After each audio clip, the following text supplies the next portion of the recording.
कीटनाशक के, बिना खरपतवार नाशक के और बिना रासायनिक उर्वरकों का प्रयोग किए हुए अगर हम खाद्यान्न यानी दाल, चावल, रोटी, सब्जी, फल, सब्जियां और मिलेट्स, मोटे अनाज का उपयोग करते हैं तो उसकी गुणवत्ता, पौष्टिकता, उसका स्वाद, उसमें पाए जाने वाला प्रचुर मात्रा में पोषक तत्व कहीं रासायनिक खेती की अपेक्षा बहुत ज़्यादा है। अभी हम जो खेती कर रहे हैं, यानी किसान जो है, मैं भी किसान का ही बेटा हूँ, मैं भी खेती करता हूँ, वो जो हम कर रहे हैं, हमारी जो लागत आ रही है और उत्पादन की तुलना करेंगे तो किसान घाटे में किसी तरीके से खाने के लिए या अपने परिवार का किसी मुश्किल से जो है, मध्यम परिवार का या सामान्य परिवार किसान है, आय का दूसरा स्रोत नहीं है, तो वो सरवाइव कर पाना उसके लिए मुश्किल है अपने परिवार की पढ़ाई, दवाई, अन्य व्यवस्थाएं करने में। तो जितनी हमारी लागत आ रही है और उत्पादन की तुलना करेंगे तो किसान घाटे में है। प्राकृतिक खेती जिसकी जो रणंजय जी कर रहे हैं अभी वर्तमान समय में, प्राकृतिक खेती से हमारी लागत बिल्कुल न्यूनतम हो जाती है। खाद, बीज, पानी, कीटनाशक, फिर भंडारण के लिए जितने भी खर्चा खेती के हैं, पूरी की पूरी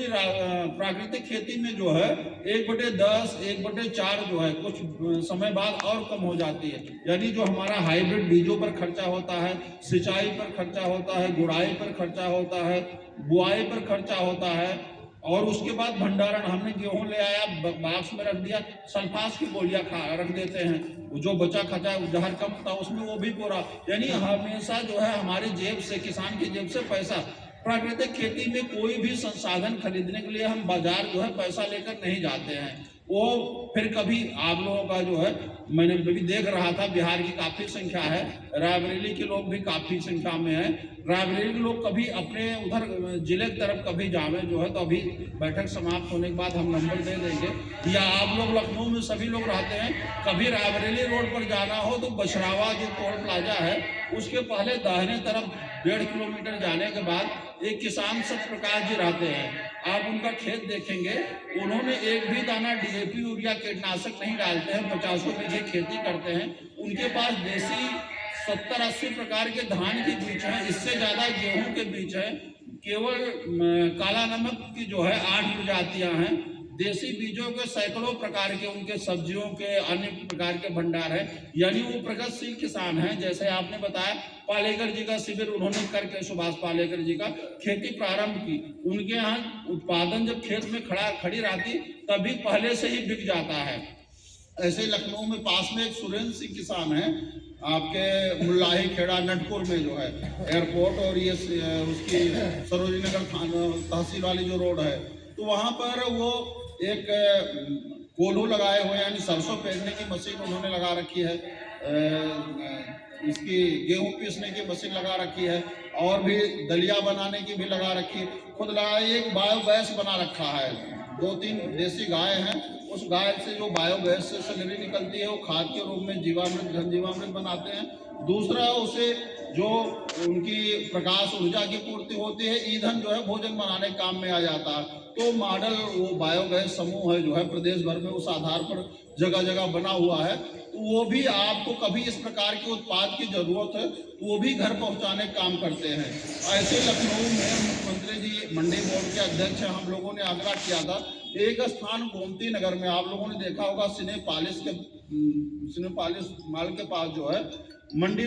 परिषद का जो है एक किसानों के लिए स्थान उपलब्ध है, किसान बाजार के नाम से। वहाँ शनिवार और रविवार को 2 दिन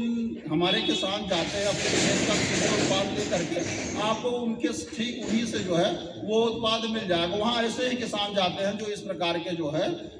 जरूरत पड़ने में, जाते समय आप शिविर जी को बता देंगे तो हम बता भी देंगे कि आप लोग जा रहे हैं, तो वो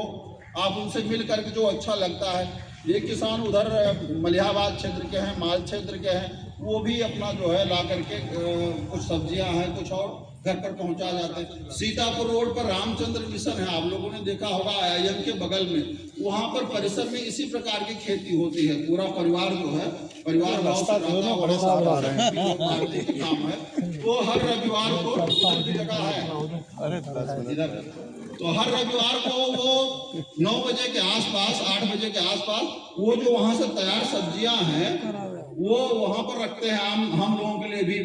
जो अतिरिक्त बचता है। तो कभी भी जो है एक रविवार को हम लोग वहां जाकर उनका परिसर देखेंगे कितना ज्यादा उसमें उन्होंने पीपल, बरगद, पाकड़, नीम, अशोक, आंवला, जामुन ऐसे औषधीय पेड़ लगाए हैं, ढेर सारी सब्जियां लगाए हैं। एक दिन वो लोग जो है लगभग 200 परिवार होगा, सामूहिक बच्चे परिवार सहित जो है सब पूरा कॉलोनी जो है रामचंद्र मिशन का परिसर एक साथ सामूहिक भोजन करता सब